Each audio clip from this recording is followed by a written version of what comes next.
ہوگا، کسی قسم کا غم نہیں ہوگا، کسی قسم کی پریشانی نہیں ہوگی۔ اگر حسرت ہوگی تو صرف ایک چیز کی، اگر افسوس ہوگا تو صرف ایک چیز کا، وہ کون سی چیز؟ جنتیوں کو اس بات پر افسوس ہوگا کاش کہ دنیا میں جو لمحات، جو اوقات ہم نے اللہ کے ذکر کے بغیر گزارے وہ کاش کہ نہ گزارے ہوتے، جو اوقات اور جو وقت ہم نے اللہ کے ذکر کے بغیر گزارے کاش کہ ان اوقات کے اندر بھی اللہ کا ذکر کر لیتے، آج جنت میں اس سے بھی بڑا درجہ اور بڑا رتبہ ہمیں مل جاتا۔ قال نبی صلی اللہ علیہ وسلم نعمتان مغبون فیہما کثیر من الناس الصحۃ والفراغ، دو نعمتیں ایسی ہیں کہ دنیا اس سے غافل ہے، دنیا کو ان دو نعمتوں سے دنیا نے انہیں دھوکے میں دیا ہوا ہے، دنیا ان دو نعمتوں کی وجہ سے دھوکے میں پڑی ہوئی ہے، ان کو نعمت ہی نہیں سمجھتی، ان کے بارے میں کوئی خیال ہی نہیں گزرتا۔ اور وہ دو نعمتیں کون سی ہیں؟ فرمایا صحت، ایک صحت کی نعمت ہے، دوسرے نمبر پہ فرمایا فرصت، وقت کی نعمت ہے۔ یہ دو ایسی نعمتیں ہیں کہ ان دو نعمتوں کی وجہ سے لوگ غافل ہیں، ان دو نعمتوں کی وجہ سے لوگ دھوکے میں پڑے ہوئے ہیں۔ مغبون فیہما، لوگوں کو دھوکا آیا ہوا ہے، لوگ صحت کو نعمت نہیں سمجھ رہے اور وقت کو نعمت نہیں سمجھ رہے۔ جب صحت ہوتی ہے اس وقت جب کہا جاتا ہے کہ آئے نماز پڑھ لیں، اللہ کی اطاعت کی طرف آ جائیں، نیک کام کر لیں، دین کے کام کر لیں، اس وقت کہا جاتا ہے ابھی نہیں، انشاءاللہ میں کل سے شروع کروں گا، 4 دن کے بعد سے شروع کروں گا، بعد میں شروع کروں گا۔ صحت کے ایام میں اپنی نیکی کو کل پہ ٹالتے ہیں کہ آج نہیں، کل نہیں، پرسوں نہیں، ترسوں، اگلے ہفتے سے، اگلے مہینے سے، اس سال نہیں، اگلے سال سے۔ تو صحت کے کاموں میں، نیکی کے کاموں میں، صحت کے ایام کے اندر نیکی کے کاموں میں تاخیر کرتے ہیں، اور جب بندہ بیمار ہو جاتا ہے، بستر پر سو جاتا ہے، چارپائی پر لیٹا ہوتا ہے، تب جی چاہتا ہے نماز پڑھنے کو، تب جی چاہتا ہے مسجد میں جانے کو، لیکن صحت ساتھ نہیں دیتی۔ تب دل کرتا ہے کہ میں مسجد میں جا کر سجدہ کروں، تب صحت ساتھ نہیں دیتی۔ تب چلنے کو دل کرتا ہے پر پاؤں ساتھ نہیں دیتے۔ تب قرآن کو دیکھنے کو دل کرتا ہے، آنکھوں کی بینائی ساتھ نہیں دیتی۔ تب رب کا قرآن سننے کو دل کرتا ہے، کانوں کی سنوائی ساتھ نہیں دیتی۔ اور جب صحت ساتھ چھوڑ جاتی ہے اس وقت تمنا تو ہوتی ہے نیک کام کرنے کی، پر نیک کام وہ کر نہیں سکتا کیونکہ اس نے صحت کو غنیمت نہیں سمجھا، صحت کو اس نے۔ امام شافعی رحمۃ فرماتے ہیں میں نے اللہ والوں سے 2 باتیں سیکھی ہیں، ان میں سے ایک بات میں نے یہ سیکھی ہے الوقت سیف قاطع، الوقت سیف قاطع، کہ وقت ایک تلوار ہے، وقت ایک تلوار کی مانند ہے،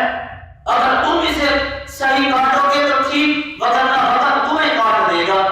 فرمایا الوقت سیف قاطع فاقطعه والا قطعك، اگر تم اسے کاٹو گے تو ٹھیک، ورنہ وقت تمہیں کاٹ دے گا۔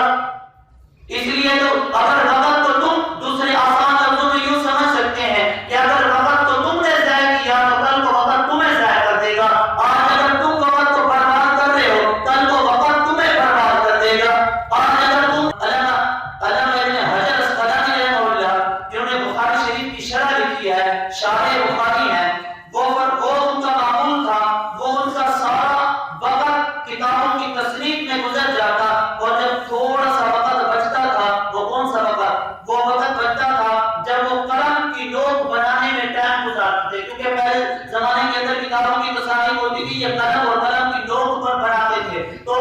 جب وہ قلم کی نوک بناتے تھے تو ان کے وہ 5 منٹ یا 10 منٹ جتنے لگتے تھے، وہ ٹائم جو ان کا فارغ ہوتا تھا وہ اس ٹائم کو بھی فضول نہیں خرچ کرتے تھے۔ جس وقت کتابوں کی تصنیف سے ان کا قلم ہٹتا اس وقت ان کی زبان چلتی اور تیسرے کلمے کا ورد کرتے رہتے، تیسرے کلمے کا ورد کرتے رہتے، اپنا ایک لمحہ اور ایک پل بھی وہ ضائع نہیں کرتے۔ ایک ابو قیس رحمہ اللہ ایک بزرگ ہیں، ان سے کسی آدمی نے کہا حضرت مجھے آپ کا ٹائم چاہیے، مجھے آپ کا ٹائم چاہیے، میں 5 منٹ آپ سے گفتگو کرنا چاہتا ہوں، میں آپ سے بات کرنا چاہتا ہوں۔ تو ان بزرگوں نے جواب دیا ایسے کرو سورج کو تو تھام لے، سورج کو تو روک لے، ٹائم رک جائے، اس کے بعد میں تمہیں اپنے 5 منٹ دے دوں گا۔ تو جا کے وقت پر کنٹرول کر لے، سورج کو تو روک دے، میرے 5 منٹ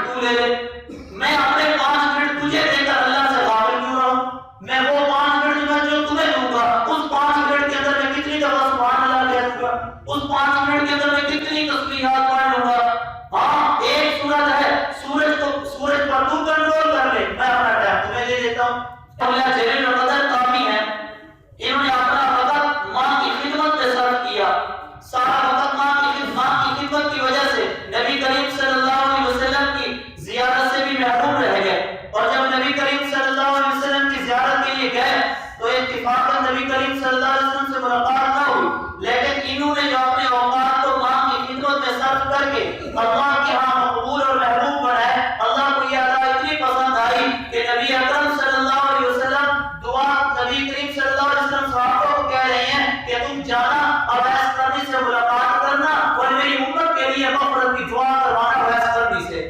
اور جب حضرت عمر رضی اللہ عنہ اور حضرت علی اور مرتضی رضی اللہ عنہ کی ملاقات ہوئی حضرت اویس قرنی رحمہ اللہ سے, تو ان کی ملاقات ہوئی اور ملاقات میں نبی کریم صلی اللہ علیہ وسلم کا تحفہ بھی پیش کیا, سلام بھی پیش کیا اور امت کے لیے دعا بھی کروائی. اب اتنی عظیم ہستی آئی ہوئی ہے, عمر فاروق رضی اللہ عنہ جیسی عظیم ہستی, علی اور مرتضی رضی اللہ عنہ جیسی عظیم ہستی, اویس قرنی رحمہ اللہ ان سے ملاقات کر رہے ہیں. ضرورت کی بات چیت ہوئی اور جب ضرورت کی بات چیت کر لی اس کے بعد حضرت اویس قرنی رحمہ اللہ فرماتے ہیں اچھا السلام علیکم, میرا وقت قیمتی ہے, میں نے بھی آخرت کی تیاری کرنی ہے, آپ بھی جا کے آخرت کی تیاری کرو. حضرت عمر فاروق رضی اللہ عنہ جیسی عظیم شخصیت ملاقات کے لیے آئی ہوئی ہے. چند ضروری کلام, چند ضرورت کی باتیں کی اور ضرورت کی باتیں کرنے کے بعد کہا اچھا مجھے اجازت, میرا وقت بڑا قیمتی ہے, میں نے بھی آخرت کی تیاری کرنی ہے. یقیناً آپ نے بھی آخرت کی تیاری کرنی ہوگی. ایک اللہ والے کے بارے میں آتا ہے 20 سال تک ان کا یہ معمول تھا, وہ جب کتاب پڑھتے, کتاب کا مطالعہ کرتے, ابتدائی 20 سال, ابھی جوانی کے 20 سال, بڑھاپے کے نہیں جوان, ابھی تک وہ غیر شادی شدہ, ان کی ہمشیرہ ان کے لیے کھانا بناتی, وہ کھانا گرم کر کے پیش کرتی, وہ کتاب کے مطالعے میں اتنا مصروف رہتے وہ کھانا ٹھنڈا ہو جاتا, اس کے بعد دوبارہ وہ گرم کر کے لاتی, وہ اپنی پڑھنے کے اندر مصروف رہتے, اس کے بعد دوبارہ کھانا ٹھنڈا ہو جاتا. جب انہوں نے کافی عرصے تک اس بات کو نوٹ کیا کہ یہ تو کھانا کھاتے ہی نہیں ہے, اکثر اوقات بھوکے رہ جاتے ہیں, زبردستی کھلانا پڑتا ہے, تو بہن نے اپنی عادت بنا لی کہ بھائی مطالعہ کرتا رہتا تھا, کتاب پڑھتا رہتا تھا اور بہن لقمے خود بخود بھائی کے منہ میں ڈالتی چلی جاتی تھی. بھائی کھانا بھی کھاتا رہتا تھا اور کتاب بھی پڑھتا رہتا تھا. گویا کہ کھانے کے اوقات کو بھی تعلیم کے حصول علم کے اندر انہوں نے صرف کر دیا اور کھانے کے اوقات کو بھی بغیر حصول علم کے انہوں نے ضائع نہیں ہونے دیا. اور ایسے بہت